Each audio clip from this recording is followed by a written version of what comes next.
Fred, the concept of consciousness is very controversial, very exciting in today's world scientifically.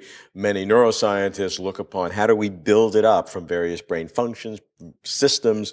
Philosophers argue, is it fundamental, is it not? From your experience and thinking about it and working particularly in quantum mechanics, do you see consciousness as something that's built up from the more fundamental things of brain function and then kind of emerging? Or is consciousness something that is fundamental and irreducible in itself? It's fundamental and irreducible. There's no way that you can build it up.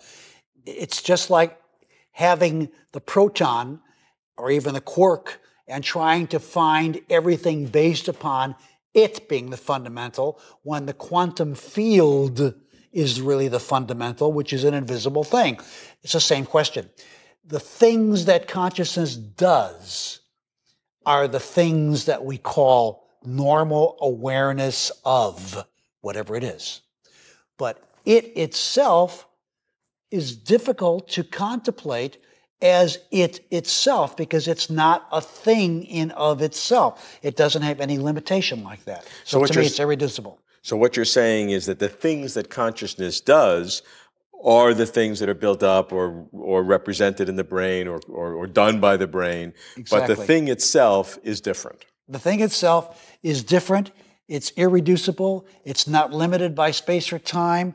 It is more, we can see more of it, but not actually see it when we go down at the level of the quantum field or when we go down at a deeper level of reality, which may even be below the quantum field, which is not a material thing.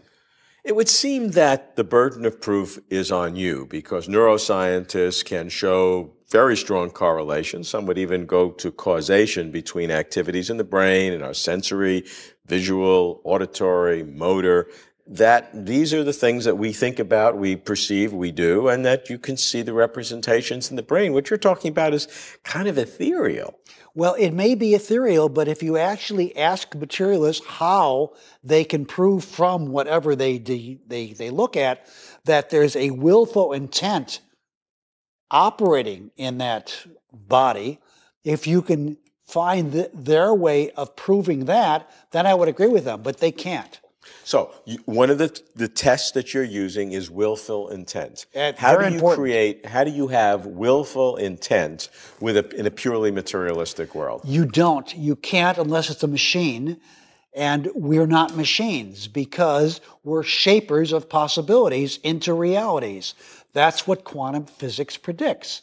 It predicts that a mind or something, an observer, which is not material, shapes materiality. We can't find any material which does what a mind can do. But long before there were any minds, certainly like ours or even like any animal, there were quantum things going on because there was a whole history of the universe, billions of years before any life formed.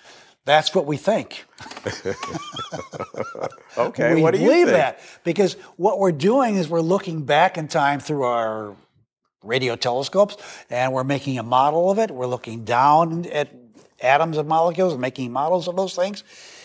It turns out that when you build up from material processes, things which start to have the normal ways that we can see them, like a grain of salt. Those things, consciousness doesn't seem to be able to affect at all. That is, there's nothing I can willfully, by mind, make the grain of salt jump around. But when we're talking about atoms and molecules, it's a different kind of a thing. So intent, as I see it, is something that may be happening at the neuromolecular level and not necessarily at the macromolecular level. So what are the implications of that? Is then willful intent, wherever it occurs, the critical factor in giving us this sense that consciousness is a real, independent, irreducible part of the world? I think it is.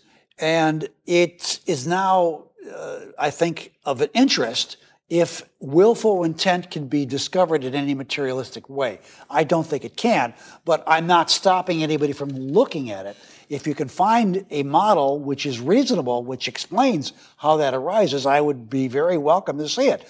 but I don't think it can, because there's this process in quantum physics where we can't mathematize. We can't put it in a machine and make it work. We can't turn a crank and make it come out that way. We can't really see how it is that we shape possibilities, what we call compact the wave function or collapse the wave function. We can't see that process in any kind of material way. Is there anything else other than willful intent which gives robustness and actualizes this concept of consciousness? The only thing I can think of is the necessity of there being an abstract world prior to a material world.